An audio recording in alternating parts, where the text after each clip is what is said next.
ஒரு கேள்வி கேட்கலாமா?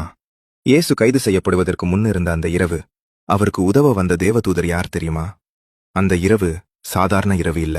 வானம் அமைதியா இருந்தது, காட்டே நின்ற மாதிரி, உலகமே ஒரு நொடிக்கு மூச்ச பிடிச்ச மாதிரி.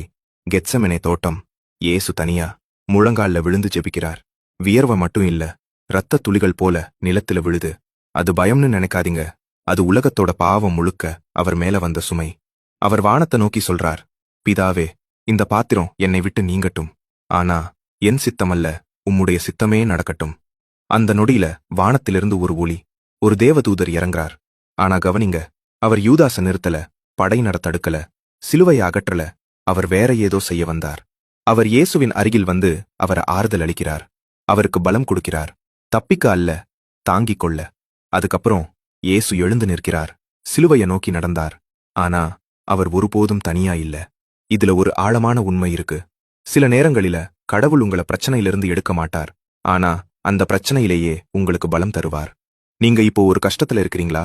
யாரும் இல்லைன்னு தோணுதா? நினைச்சுக்கோங்க, கடவுள் அமைதியா இருந்தாலும் அவர் உங்களோட இருக்கார். நீங்க இத நம்பினீங்கன்னா கமெண்ட்ல எழுதுங்க, ஆண்டவரே, நீங்க என்னோட இருக்கிறீங்க. இந்த மெசேஜ் வேற யாருக்காவது தேவைப்படும்னு நினைச்சீங்கன்னா ஷேர் பண்ணுங்க, லைக் பண்ணுங்க, ஃபாலோ பண்ணுங்க.